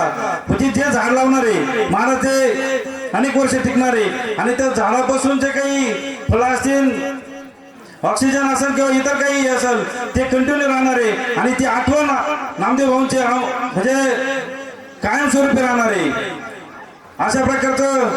त्यानंतर या दातीर परिवाराने या शाळेच्या पूर्ण ग्राउंडमध्ये झाडं लावण्याचा एक निर्णय घेतलेला आहे. साधारणतः बराच खर्च आहे. सर्वांनी जोरदार टाळ्या वाजवायच्या आहेत. येणाऱ्या 2 वर्षामध्ये हे जे ग्राउंड आज उन्हामध्ये दिसतंय हे पूर्णपणे सावली करण्याचं काम नामदेव भाऊंच्या माध्यमातून होणार आहे. त्यामुळे जास्त वेळ घेत नाही. जाता जाता एकच सांगतो, आयुष्याच्या या नव्या प्रवासाचे नाव असले जरी सेवानिवृत्ती, आयुष्याच्या या नव्या प्रवासाचे नाव असले तरी सेवानिवृत्ती, तरी तीच घेऊन येईल तुमच्या आयुष्यात एक नवी क्रांती. तरी तीच घेऊन येईल तुमच्या आयुष्यात एक नवी क्रांती. सोडून जीवनाच्या या टप्प्याची साथ तुम्ही दूर नाही तर आपल्या लोकांमध्ये जाणार. वाईट वाटून घेऊ नका. आठवणी सदैव ताज्या राहणार. आठवणी सदैव ताज्या राहणार. तुम्हाला सेवानिवृत्तीच्या मनपूर्वक शुभेच्छा देतो. सर्व ग्रामस्थांच्या वतीने सेवानिवृत्तीच्या मनपूर्वक शुभेच्छा देतो आणि माझे भाषण थांबवतो. जय हिंद, जय भारत. धन्यवाद सरपंच साहेब. त्यानंतर मी राजेंद्र रोडे यांना विनंती करतो की थोडक्यात शुभेच्छा द्या. ज्यांना बोला थोडक्यात शुभेच्छा द्या प्लीज.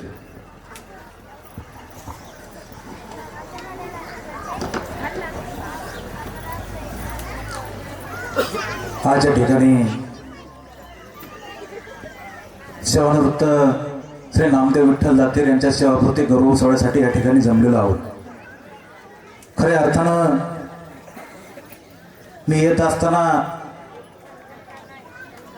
खांबेश्वरावरूनच एकदम स्वागत या ठिकाणी नामदेव दादाचं या ठिकाणी करत गावामध्ये येऊन हा कार्यक्रमाला सुरुवात झालेली आहे. मी प्रथमतः महाराजांचं धन्यवाद व्यक्त करतो. खऱ्या अर्थानं देशाची सेवा काय असते या 2 तासाच्या कीर्तनामधून त्यांनी अतिशय सुंदर असं कीर्तनाच्या रूपातून या ठिकाणी मांडलेलं आहे. आणि प्रथमतः मी दातीर परिवाराचा खूप खूप धन्यवाद आहे. खऱ्या अर्थानं सरपंच साहेब, आपण या राजकीय क्षेत्रामध्ये अनेक ठिकाणी फिरत असतो, दररोजचं शेड्यूल आपण या ठिकाणी करत असतो, पण परंतु आजपर्यंत मी अनेक सेवानिवृत्ती पाहिल्या.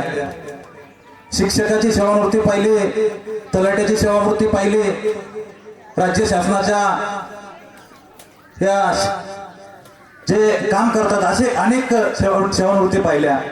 परंतु या दातीर परिवाराने एक आदर्श असं काम या ठिकाणी देशसेवेतून आल्याच्या नंतर या मेजरच्या हवालदाराची सेवानिवृत्ती अतिशय मोठ्या थाटामाटामध्ये या आनंदमय वातावरणामध्ये या ठिकाणी केलेली आहे. दादाच्या बरोबर या ठिकाणी अनेक आम्ही लहान असतापासून या ठिकाणी ओळखतो. बाळूदादा आणि नामदेव दादा एक आम्हाला एक अभिमानाची गोष्ट होती. आमचे 2 दादा या ठिकाणी आर्मीमध्ये देशसेवेसाठी कार्यरत आहेत. दादा बरोबर बरेच काही बोलायला गेलं तर 1 तास बी पुरणार नाही. मोठा कार्यक्रमाचा या ठिकाणी शेड्यूल आहे. या ठिकाणी बरेच वेळापासून या ठिकाणी आपण या कार्यक्रम समाप्तीची वाट पाहतोय. परंतु मी या दातीर परिवारांनी हा सेवानिवृत्ती गौरव सोहळा अतिशय सुंदर असा या ठिकाणी केला. या पुढील काळामध्ये निश्चितच या ठिकाणी मी दादांना आतापर्यंत देशसेवा केली, पण परंतु या पुढील काळामध्ये देशसेवा करून आल्याच्या नंतर या पुढील आई वडिलांची त्याचबरोबर गावाची या ठिकाणी सेवा घडो अशी मी ईश्वरचरणी प्रार्थना करतो. आणि मी माझ्या रोडे परिवाराच्या वतीनं आणि आमच्या नगर दक्षिणचे लोकप्रिय खासदार लोकनेते निलेश जिलंके साहेबांच्या वतीनं मी दादांना पुढील आयुष्यासाठी मी लाख लाख अशा शुभेच्छा देतो आणि थांबतो. रामकृष्ण हरी. धन्यवाद साहेब. यानंतर महत्त्वाचे 2 सत्कार जे मुंबई पोलीसमध्ये सेवेत आहेत, बंधू भीमराज आणि सचिन, त्या दोघांचा या ठिकाणी सत्कार होणार आहे. त्याने दोघांनी सत्कारात स्वीकार करायची विनंती केली. भक्ती दातीर या ठिकाणी याचे थोडक्यात बोलायचं. हा बाई, भक्ती संजय दातीर. लय कागद वाचू नको, 2 मिनिटात हवं, कारण काही कार्यक्रम पुढं आहेत विशेष, आणि एक दुःखदायी घटना घडलेली आहे. त्याच्यामुळं एक 5 मिनिटात आपण कार्यक्रम आवरणार आहे. आता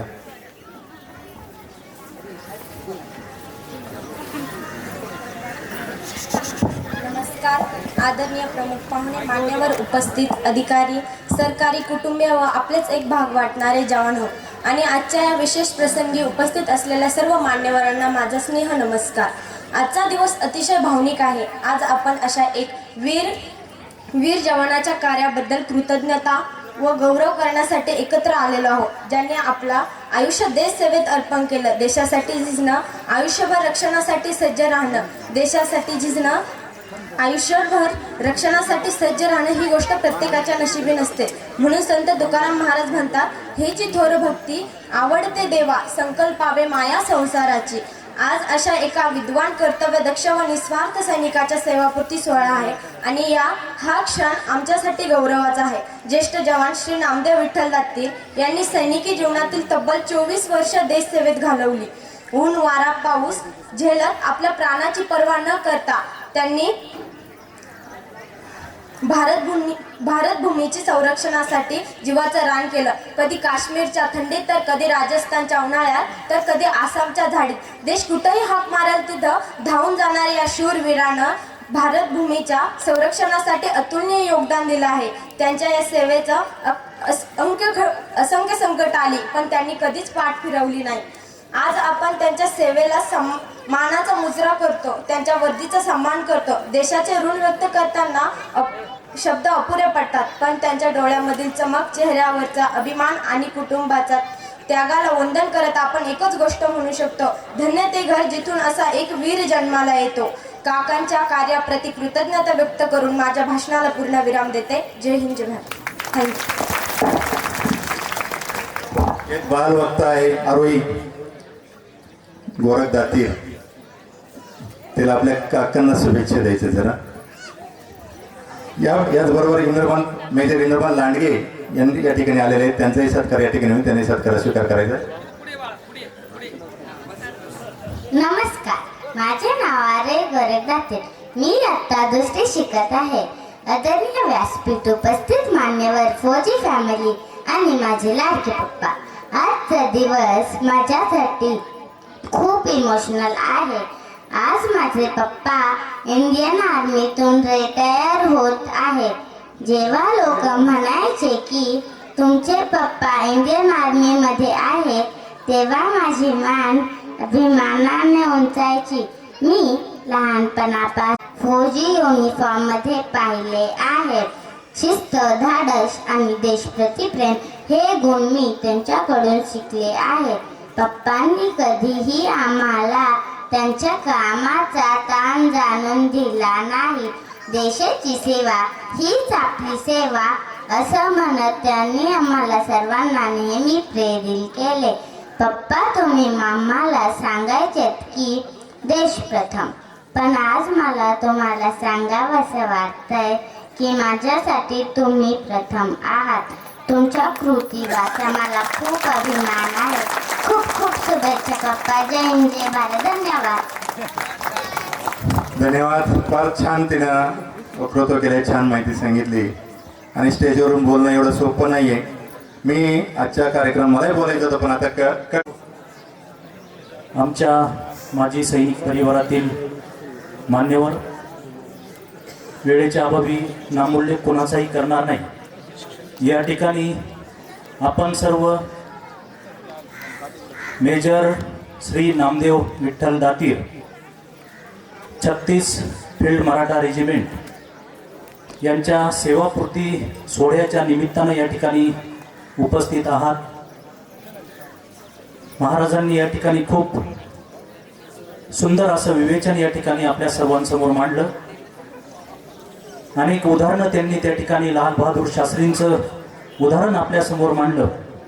सैनिकाचं जीवन हे त्याग, बलिदान, समर्पण आणि निष्ठेचं जीवन असतं आणि हे जीवन जगत असताना त्या ठिकाणी किती संघर्ष या सैनिकांना आपल्या ड्युटीमध्ये करावा लागतो हे फक्त एक सैनिकच त्या ठिकाणी अनुभवू शकतो. कारण जावे त्याच्या वंशा तेव्हा कळे या उक्तीप्रमाणे आज या ठिकाणी आमचा जो सैनिक परिवार या ठिकाणी बसलेला आहे, कुणी मेडल लावून बसलंय. छातीवरती ती मेडल लावण्यासाठी त्यांनी किती कठीण परिश्रम घेतले हे त्यांनाच माहिती आहे. आणि म्हणून महाराजांनी उल्लेख केल्याप्रमाणे त्या ठिकाणी लाल बहादूर शास्त्रींचं महाराजांनी उदाहरण दिलं. लाल बहादूर शास्त्रींनी एक घोषणा दिली होती, जय जवान जय किसान. खऱ्या अर्थानं या देशाचे जर खरे सेवक जर असतील तर ते या देशाचे सैनिक आणि शेतकरी. एक सीमेवर आपल्या मातृभूमीच्या इंच इंच रक्षणासाठी उभा आहे आणि आपल्या सर्वांचं पोटाची खळगी भरण्यासाठी त्या ठिकाणी शेतकरी शेतात राबत आहे. आणि म्हणून खऱ्या अर्थानं या दोघांचाही सन्मान व्हायला पाहिजे, परंतु तो सन्मान खऱ्या अर्थानं त्या ठिकाणी होतोय का हा खरा प्रश्न आहे. या ठिकाणी सैनिक स्वराज्य सैनिक कल्याण संस्थेच्या माध्यमातून काम करत असताना, खरं तर वेळ कमी आहे, मी 1-2 मिनिटात बोलणार आहे. स्वराज्य सैनिक कल्याण संस्थेच्या माध्यमातून सैनिकांच्या विविध अडीअडचणी सोडवत असताना त्या ठिकाणी खऱ्या अर्थानं आम्हाला प्रश्न पडतो की देश सेवेतून हे जवान सेवानिवृत्त होत असताना खरंच त्यांचा सन्मान आपण या ठिकाणी होतोय का. आज या ठिकाणी एवढा मोठा सोहळा झाला, परंतु उद्याची काय स्थिती आहे. त्या ठिकाणी आमच्या अनेक सैनिक, माजी सैनिक ज्यांनी देशाच्या सीमेवर आपलं आयुष्य समर्पित केलं, त्यांना या ठिकाणी अनेक ज्यांना आपण उच्च शिक्षित लोक म्हणतात अशा लोकांकडून त्यांची फसवणूक या ठिकाणी होत असते. मग ते रस्त्याचे प्रश्न असेल, त्या ठिकाणी जमिनीचे प्रश्न असेल, त्या ठिकाणी अतिक्रमणाचे प्रश्न असेल किंवा आर्थिक व्यवहाराचे प्रश्न असेल, अशा अनेक ठिकाणी आमच्या माजी सैनिकांची या ठिकाणी फसवणूक होत आहे. मी या मंचावरून आपणा सर्वांना सांगू इच्छितो की जर आपण या देशाचं जर देणं लागत असेल तर ज्यांनी या देशासाठी आपलं आयुष्य समर्पित केलंय त्यांचं आपण सन्मान या ठिकाणी केला पाहिजे. आणि एकच जी देशाबद्दलची भावना, एक कादरी साहेबांची शेवटचं कवाली मी या ठिकाणी बोलून, कारण वेळेचं बंधन आहे. ये धरती माँ है मेरी, ये धरती माँ है मेरी, ये अलग ऐलान लिख देना मेरी इस जिंदगी पे, इसके एहसान लिख देना कि ये किसका मकबरा है, कि ये किसका मकबरा है, दुनिया वाले जान जाएंगे, तुम मेरी कब्र के पत्थर पे हिंदुस्तान लिख देना कि बहे खून मेरा चमन के लिए, कि बहे खून मेरा चमन के लिए, चमन के लिए, मेरी जान जाए वतन के लिए, मेरी जान जाए वतन के लिए, कि सरहद पे मुझको शहादत मिले, कि सरहद पे मुझको शहादत मिले, शहादत मिले, मेरी जान जाए वतन के लिए. मी आमच्या सर्व सैनिक परिवाराच्या वतीनं, स्वराज्य सैनिक कल्याण संस्थेच्या वतीनं या ठिकाणी मेजर श्री नामदेव विठ्ठल दातीर साहेब यांना भावी नागरी जीवनाच्या शुभेच्छा देतो. आपलं पुढील आयुष्य आपण सुखरूप या ठिकाणी परिवारात, गावात परतलेले आहात. आपण हे आपलं उर्वरित आयुष्य गावाच्या, समाजाच्या सेवेसाठी आणि आमच्या बरोबर सैनिकांच्या सुद्धा सेवेसाठी हातभार लावाल हीच अपेक्षा व्यक्त करतो. थांबतो. जय हिंद, जय महाराष्ट्र. धन्यवाद साहेब. आजच्या कार्यक्रमानिमित्त हरिभक्त परायण सोनवणे महाराज यांनी एक आपली सेवा त्यांच्या सुश्राव्य वाण्यातून दिली आणि त्याचबरोबर त्यांचा सर्व परिवार या ठिकाणी आहेत. मी प्रत्येकाचं नाव आता घेत नाही आहे. सर्व परिवाराचे त्यांचे आलेले सर्व वारकरी टाळकरी यांचं दातीर परिवाराच्या वतीनं मी पूर्णपणे आभार मानतो. त्याचबरोबर या ठिकाणी जे माजी सैनिक आलेले आहेत, सर्वच लांबून आले ज्या ज्या ठिकाणी यांचा सत्कार करण्यासाठी, सत्कार सोहळ्यासाठी, त्या सर्व सैनिकांचे, आपल्या गावातील जे मेजर आहेत की जे देश सेवेसाठी कार्य करतात ते सर्व मेजर, या सर्वांचं मी दोन्ही आपल्या परिवाराच्या, दातीर परिवाराच्या वतीनं हार्दिक स्वागत करतो, आभार व्यक्त करतो. त्याचबरोबर इतका वेळ आपण या ठिकाणी बसलेला सर्वच ग्रामस्थ, महिला, या परिवाराचे स्नेही या ठिकाणी आलेले आहेत, त्या सर्वांचं मी दातीर परिवाराच्या वतीनं मनपूर्वक आभार मानतो. आणि हा कार्यक्रम संपलाय असं, आणि यानंतर हा कार्यक्रम संपल्यानंतर या ठिकाणी जेवणासाठी परत सर्वांनी बसून घ्यायचंय. हे बघा, सर्वांनीच जेवणाकरता बसायचंय आणि त्यानंतर तो नंतरचा कार्यक्रम लगेचच होणार आहे. ज्यांना बसता येईल त्यांनी बसून घ्यायचे. जागा उपलब्ध आहे, त्यांनी सगळं महिलांनी पुरुषांनी सगळे जेवणासाठी बसून घ्यायचे. जेवल्याशिवाय कुणी जायचं नाही. हे बघा, सर्व पाहुण्यांना, ग्रामस्थांना विनंती आहे, एकच पंगत होणार आहे, तरी सर्वांनी बसून घ्यायचे. आणि सर्व तरुण वर्गाला विनंती, हा जे सेवेचा कार्यक्रम आहे सर्वांनी वाढण्यासाठी बहुमूल्य सहकार्य करायचं आहे. सर्व महिला वर्गाला, सर्व पुरुषांना विनंती.